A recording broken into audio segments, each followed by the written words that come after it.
Bueno, seguimos en el libro de los Efesios y le quería comentar que vamos a estudiar el libro de los Efesios hoy y vamos a terminar el mes de noviembre vamos a terminar el capítulo 3. Vamos a hacer una pausa, vamos a hacer una serie con respecto a la Navidad.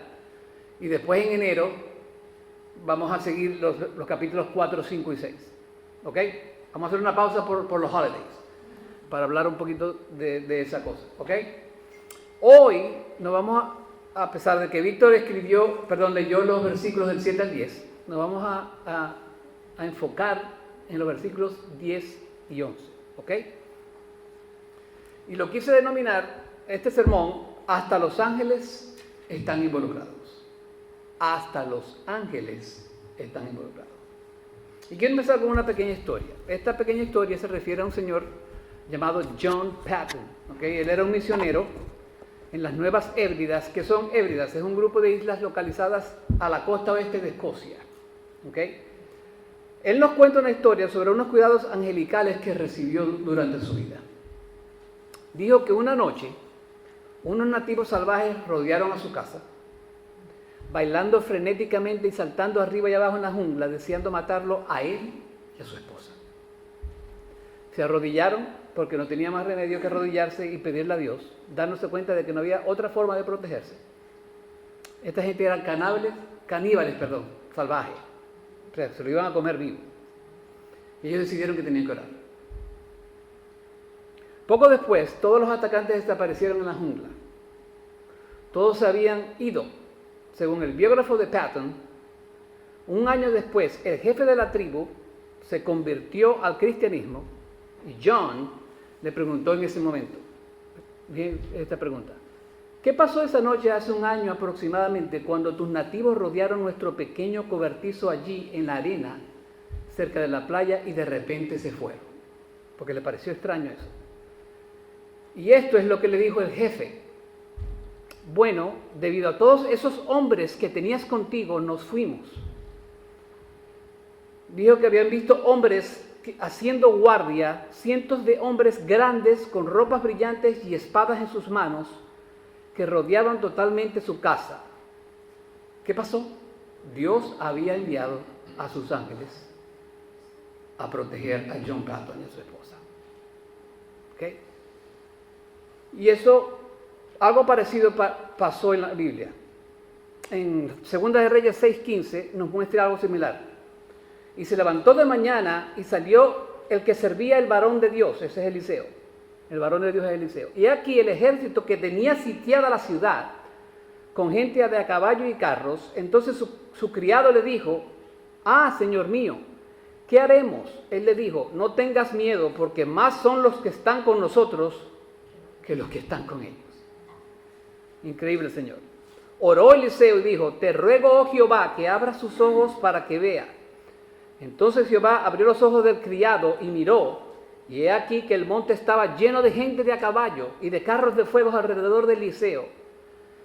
Y hieras con ceguera a la gente, y luego que los sirios descendieron a él, oró Eliseo a Jehová y dijo: te ruego que hieras con ceguera a esta gente, y los hirió con ceguera conforme a la petición de Eliseo.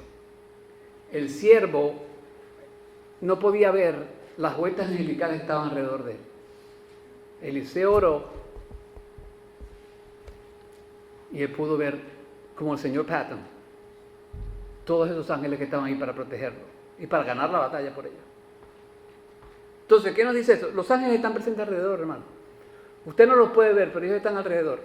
Ellos están alrededor. El escritor de los Hebreos confirma eso. Dice: los ángeles están presentes, no se olviden de mostrar hospitalidad, porque por ella algunos, sin saberlo, hospedaron a ángeles. Usted probablemente tuvo un encuentro con un ángel y no sabe que fue un ángel. Mire, y yo creo que yo le conté esta historia una vez. Yo me levantaba muy temprano porque trabajaba en Best Buy en Chicago. Bueno, esto fue de noche, Era una noche como a las 11 de la noche. Yo me bajé de mi carro para ir a mi apartamento, porque, ¿sabes? En Chicago se tiene que parquear como 2-3 cuadras de su apartamento. usted estaba hablando con un amigo por teléfono y de pronto se me acercan dos varones. No les voy a decir la raza para que no crea que sea racista. Y me dice, dame mi dinero. Y yo, ¿qué dinero? No, que me des tu dinero. Y le digo, señor, usted se equivocó de persona porque yo no le debo dinero a nadie. ¿Cómo que no le debo dinero a nadie? Y uno de ellos tenía un arma como dentro de sus piernas, como para que yo la viera, ¿no? Bueno, y mi amigo estaba en el teléfono conmigo. Y le digo, papá, me están atracando. ¿Pero cómo que te están atracando? Y él pensaba que yo estaba en Skokie, porque allá donde yo trabajaba. Y resulta que yo estaba en Chicago. O sea, que llamó a la policía que no era. Pero ¿saben qué? De pronto, uno de los muchachos me dijo, el que me estaba hablando, discúlpame. Y yo me quedé como que, persona incorrecta. Y me dejaron ir. Yo estoy seguro que eso fue un ángel que me protegió en ese momento. Y yo le comenté esto a la esposa de mi pastor en aquel entonces. Y me dijo, Juan, esa fue la gracia de Dios que te protegió. Y los ángeles están allí para ayudarnos a todos. Y los ángeles estuvieron presentes y están involucrados en el misterio de la iglesia. Fíjense en el versículo 10, dice la palabra, a fin de que la infinita sabiduría de Dios sea ahora dada a conocer por medio de la iglesia a los principados y potestades en las regiones celestiales. ¿Usted cree que son esos? Son ángeles. Entonces, hemos venido explicando en el capítulo 3 que es una especie de reexplicación del misterio, ¿verdad? Que Pablo nos explicó en el capítulo 2. Ese misterio en el capítulo 2 es la maravillosa idea de Dios de convertir a ambos pueblos, los judíos y los gentiles, en un solo pueblo. Amén. Efesios 2, del 14 al 16, dice la palabra, hablando del misterio, porque Él mismo es nuestra paz, quien de ambos pueblos hizo uno, derribando la pared de intermedia de separación, aboliendo en su carne la enemistad, la ley de los mandamientos expresado en ordenanzas, para crear en sí mismo de los dos un nuevo hombre, estableciendo así la paz, y para conciliar con Dios a los dos en un cuerpo por medio de la cruz, habiendo dado muerte en ella a la enemistad. Y determinamos que esa unión es la iglesia universal de nuestro Señor Jesucristo. Amén.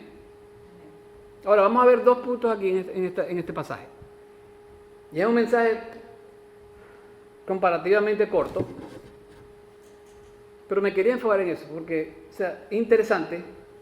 Hay gente que no cree en los ángeles, pero los ángeles Dios los utilizó para la misión de la iglesia, para el misterio de la iglesia. Entonces la afirmación, eso lo vemos en el versículo 10. ¿Cuál es la afirmación? Bueno, la afirmación es que a fin de que la infinita sabiduría de Dios sea ahora dada a conocer por medio de la iglesia a los principados y potestades en las regiones celestiales. Estos términos ángeles se refieren tanto a ángeles buenos como malos. ¿Ok? Se usa en el 1.21 para describirlos a ellos mismos. En el 21 dice, en quien todo el edificio bien ajustado. Perdón, no. Me equivoqué de... Bueno. Y después en el 6.12, cuando está hablando de la armadura de Dios, habla también de los ángeles. En el 12. Dice, porque nuestra lucha no es contra sangre y carne, sino contra principados, contra potestades, contra los poderes de este mundo de tinieblas, contra las huestes espirituales de maldad en las regiones celestiales. Está hablando ahí de los demonios. ¿Okay? Pero los ángeles están clasificados. ¿Okay? Están los serafines. Los serafines son los ángeles con 6 alas que rodean el trono de Dios y que se representan como bolas de fuego con un rostro entre ellas. Eso lo sacan de la Biblia. Están los querubines. Son los ángeles con 4 alas y con 4 caras que protegen el arca de la alianza. Están los tronos, que son los ángeles que presentan la autoridad. Están los dominios, que son los ángeles que dirigen a los otros. Y están los principados y están los arcángeles. Ahora, la Biblia solamente nombra a 2 de ellos. ¿Quiénes son? Miguel. ¿Y cuál es el otro? Y Gabriel. Por ahí estaba leyendo unos comentarios ¿cuál es bueno, solamente son 2. La Biblia, si usted escucha más de 2, eso es un invento. ¿Ok? Entonces Pablo nos está diciendo que el propósito por el cual Dios creó a la iglesia fue para que los ángeles pudieran conocer la multiforme sabiduría de Dios. Ahora, ¿usted sabía que los ángeles no son omniscientes? Ellos no lo saben todo. Dios es el único que lo sabe todo. Dios es el único que lo sabe todo. Pero Dios los utiliza en nuestras vidas, ¿sí o no? Como ya se los comenté. El Salmo 91 dice, pues Él dará órdenes a sus ángeles acerca de ti, para que te guarden en todos tus caminos. En sus manos te llevarán para que tu pie no tropiece en piedra. El mismo Jesús los mencionó en el capítulo 4 de Mateo, que dice, cuando el Señor estaba siendo tentado por Satanás, ¿qué dijo? El diablo entonces le dejó, y aquí los ángeles vinieron y le servían. Y así como servían a Jesús, nos sirven a nosotros, hermano. Pero esto no es un pasaje con respecto a los ángeles, esto es un pasaje con respecto al misterio de la iglesia. Ahora, ¿qué podemos decir de la sabiduría de Dios? Bueno, la sabiduría de Dios es como un tapiz con incontables colores entrelazados. Cada hebra, cada tono representa diferentes aspectos de su carácter, plan y redención. ¿Okay? Imagínese un diamante. Cada diamante tiene una faceta que capta un destello de luz diferente. De la misma manera, la sabiduría de Dios tiene muchas capas que reflejan su justicia, su misericordia, su amor, su santidad, su gracia y su verdad. Imagínense un diamante cuando le da la luz del sol y salen puros rayos. Eso es como simbólicamente mostrando la justicia, la misericordia, el amor, la santidad, la gracia y la verdad. Entonces, a través de la iglesia, Dios está mostrando al mundo y a los ángeles que su sabiduría está más allá de la comprensión humana y que es multifacética y que es extremadamente rica. ¿Usted se imaginaba esto? Yo cuando llegué a este pasaje, ¿cómo va a ser? Porque en otras palabras, el apóstol Pablo nos está diciendo, bueno, perdón, me estoy adelantando un poquito. Hablando de la sabiduría del Señor. Porque Proverbios 12:6, porque el Señor da la sabiduría, conocimiento y ciencia brotarán de sus labios. Isaías 28:29 dice, también esto viene del Señor Todopoderoso, admirable por su consejo y magnífico por su sabiduría. Amén. La sabiduría de Dios es increíble. Ahora, hablamos de... déjenme ver, se me fue la afirmación. Ahora vamos a hablar de la razón. La razón de por qué los ángeles están involucrados en el misterio de la iglesia. Y simplemente es porque así Dios lo propuso. Fíjense en el 11, ¿qué dice el 11? 11 dice, conforme al propósito eterno que llevó a cabo en Cristo Jesús, nuestro Señor. Conforme al propósito eterno que llevó a cabo en Cristo Jesús, nuestro Señor. ¿Cuál era el propósito eterno de Dios? ¿Por qué Dios creó la iglesia? ¿Por qué quiere que Pablo predique este misterio?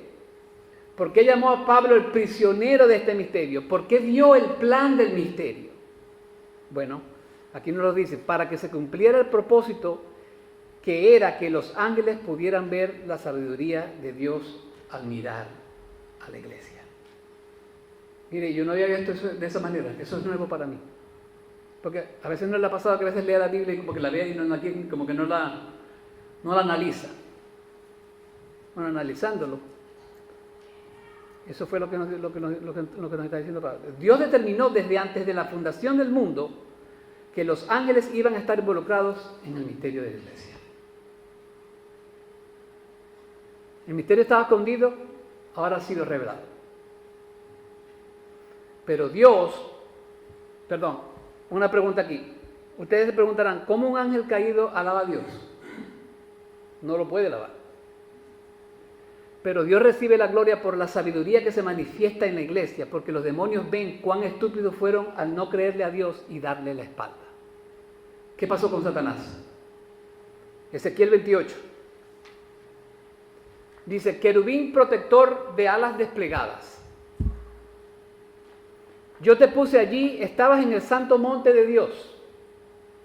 Andabas en medio de las piedras de fuego. Perfecto eras en tus caminos desde el día que fuiste creados hasta que la iniquidad se halló en ti. A causa de la abundancia de tu comercio te llenaste de violencia y pecaste, y yo pues te he expulsado por profano del monte de Dios y te he eliminado, querubín protector, de en medio de las piedras de fuego. Se enalteció tu corazón a causa de tu hermosura, corrompiste tu sabiduría a causa de tu esplendor. Te arrojé en tierra, te puse delante de los reyes para que vieran en ti un ejemplo.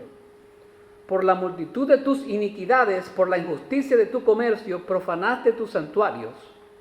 Y yo he sacado fuego del medio de ti, que te ha consumido. Y te he reducido a ceniza sobre la tierra a los ojos de todos los que te miran. Todos los que entre los pueblos te conocen están asombrados de ti. Te has convertido en terrores y ya no serás más.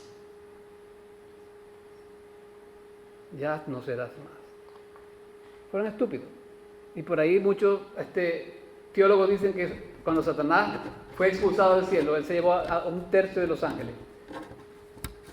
Dicen algunos.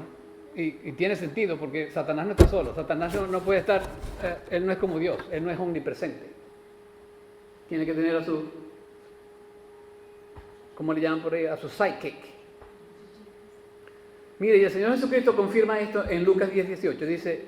Cuando dice que yo vi a Satanás caer del cielo como un rayo. ¿Habían leído eso? Él vio a Satanás porque se cree que ese pecado de Satanás sucedió antes de la creación. Eso es lo que cree mucho. Entonces Jesús todavía estaba en el cielo. No había nacido, no había llegado a la tierra. Entonces fíjense, los ángeles pudieron ver la ira de Dios en el monte de Sinaí, ¿sí o no? Los ángeles pudieron ver el amor de Dios en el Calvario, pero Dios dice, ellos van a ver mi sabiduría en la iglesia. Ellos van a ver mi sabiduría en la iglesia. El punto es que Dios creó la iglesia como una unidad indivisible. Uno con el Padre, uno con el Hijo, uno con el Espíritu, uno con cada otro creyente. El hecho de que Dios pudiera hacer este tipo de milagros de salvación es una maravilla que va más allá de las maravillas de la sabiduría de Dios y hace que las huestes celestiales le den la gloria a Él. Amén. Lucas 2, del 2 al 14, nos dice que en el nacimiento de Jesús los ángeles le dieron gloria. Esto os servirá de señal. Hallaréis al niño envuelto en pañales, acostado en un pesebre. Y repentinamente apareció con él el ángel, una multitud de las huestes celestiales que alababan a Dios y decían, gloria a Dios en las alturas y en la tierra paz, buena voluntad para con los hombres. Los ángeles le daban la gloria a Dios. Después, cuando Jesús le habla a las 7 iglesias en el libro del Apocalipsis, los ángeles adoran a Dios. Fíjense en el capítulo Apocalipsis 4 del 8 al 9, dice, y los 4 seres vivientes tenían cada uno 6 alas, y alrededor y por dentro estaban llenos de ojos, y no cesaban día y noche de decir, santo, santo, santo es el Señor del Dios Todopoderoso, el que era, el que es y el que ha de venir. Y siempre que aquellos seres vivientes, o sea, los ángeles, dan gloria y honra y acción de gracias al que está sentado en el trono, que vive por los siglos de los siglos. Amén. Los ángeles le dieron gloria a Dios en el nacimiento de Jesús. Los ángeles le dieron gloria a Dios cuando Jesús le habló a las 7 iglesias, y los ángeles le dan dando gloria a Dios cuando la iglesia le muestra la sabiduría de Dios. Mire, hermano, los ángeles están vigilando a la iglesia. Nos están observando porque Dios les dijo que nos observaran para ver cuán sabio es Él. Eso es lo que dice el versículo 10. A fin de que la infinita sabiduría de Dios sea ahora dada a conocer por medio de la iglesia a los principados y potestades en las regiones celestiales. Por lo tanto, si los ángeles nos observan, nuestro testimonio, nuestro misterio dentro de la iglesia, nuestra relación con los demás, debieran estar alineados con la palabra de Dios, de tal manera que los ángeles le puedan dar la gloria a Dios por nosotros. Amén. Los ángeles observan nuestra vida día tras día y tienen interés en ello. Tienen interés. Fíjese, 1 de Pedro 1, del 10 al 12. Ellos anhelan mirar lo concerniente a la salvación. Acerca de esta salvación, los profetas profetizaron de la gracia que vendría a vosotros. Diligentemente inquirieron e indagaron, procurando saber qué persona o tiempo indicaba el Espíritu de Cristo. Dentro de ellos, al predecir los sufrimientos de Cristo y las glorias que seguirían, a ellos les fue revelado que no servían a sí mismos, sino a vosotros, en estas cosas que ahora os han sido anunciadas mediante los que os predicaron el Evangelio por el Espíritu Santo enviado del cielo, cosas a las cuales los ángeles anhelan mirar.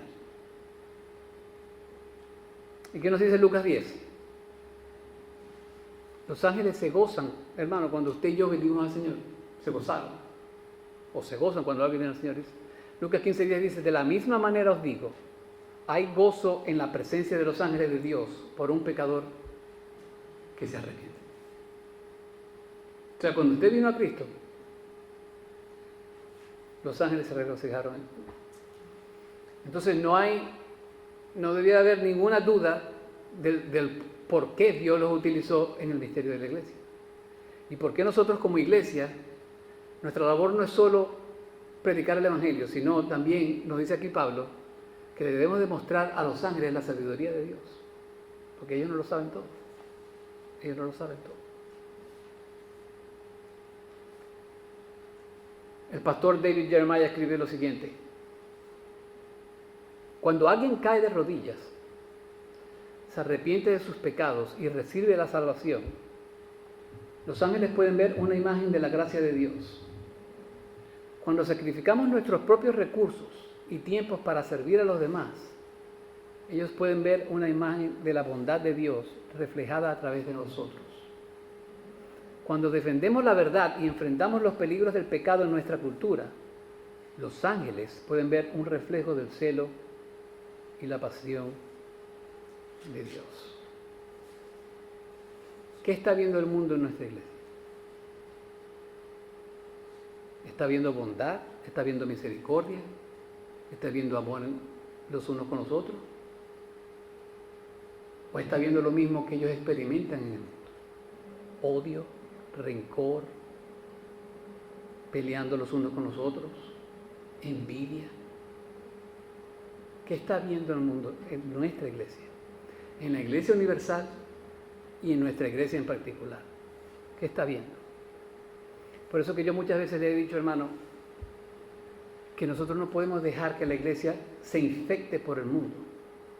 Usted tiene que infectar al mundo con el Evangelio de Jesucristo. Nosotros tenemos que infectar al mundo con el Evangelio de Jesucristo. Tenemos que reflejar la luz de Dios. Amén. Tenemos que reflejar la luz de Dios. Como le dije, esto es un mensaje bien cortico.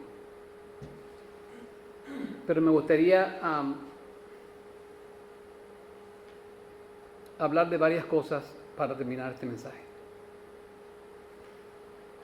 Reconoce que la iglesia no es un edificio, sino el pueblo de Dios, guiado por el Espíritu. Ya se los expliqué una vez pasada. Reconoce que la iglesia no es un edificio, sino el pueblo de Dios, guiado por el Espíritu, para cumplir su propósito. Cada uno de nosotros es parte de ese llamado. Es un llamado santo. Hagamos todo lo posible para guardar la unidad del Espíritu mediante el vínculo de la paz. Si usted se va al 4:3 de Efesios, dice la palabra, esforzándoos a preservar la unidad del Espíritu en vínculo de la paz. Proclamemos el Evangelio con valentía, La sabiduría de Dios se revela cuando la iglesia lleva el mensaje de Jesús hasta los confines de la tierra, cruzando barreras culturales, lingüísticas y sociales. Cada uno de nosotros está llamado a esta misión. No solo el pastor y los otros pastores y los líderes de ministerio, todos nosotros estamos llamados a Mateo 28, 19 y 20, que es que le prediquemos el Evangelio a la nación.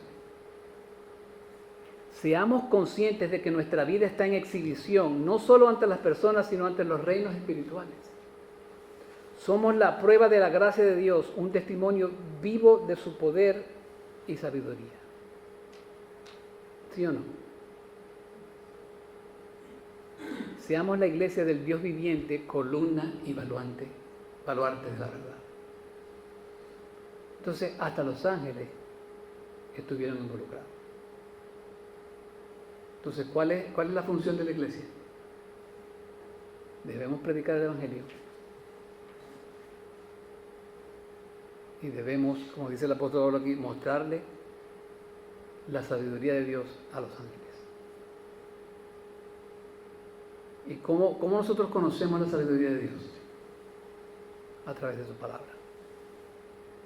A través de su palabra. Cuando alguien me dice, yo amo a Jesús, y no conoce nada de su palabra, ¿qué tipo de Jesús estás amando? Amén. Porque el Jesús que nosotros amamos es Jesús de la palabra. Amén. Él es el Señor de la palabra. Y Él es la palabra misma. Juan 1:1. Al principio era el verbo. Y el verbo estaba con Dios. Y el verbo era Dios. Amén. Vamos a orar. Padre Celestial, gracias Señor por este mensaje, Señor, gracias porque hasta los ángeles estuvieron involucrados, Señor, en este misterio de la iglesia, Señor. Te damos las gracias por su presencia en nuestras vidas, aunque muchas veces no nos damos cuenta de que tú los has enviado para protegernos. Te pido, Padre, que nos bendigas en esta mañana, Señor, que este mensaje toque nuestro corazón, toque nuestra mente, y podamos caminar, Señor, contigo todo este día, Señor, y todos los días de nuestra vida. Que nunca se nos olvide caminar contigo, Señor. Te pido, Señor, que caminemos más en el Espíritu que en la carne. Porque muchas veces la carne se apodera de muchos pensamientos, Señor, y ahí es cuando pecamos, Señor, y herimos a las personas que amamos. Ayúdanos, Señor, a seguir adelante. Ayuda a esta iglesia a seguir creciendo. Pero no por mi predicación, no por mi inteligencia, no por la inteligencia de nadie más, Señor, sino porque tú lo permites. Y porque, según el apóstol Pablo, tú es el que hace crecer la iglesia, Señor. No yo ni nadie más. Señor, sigue plantando semillas en los corazones de la gente, Señor. Y que tú expandas esta obra hasta donde tú quieras. Gracias, Señor, en el nombre de tu Hijo Jesús. Amén.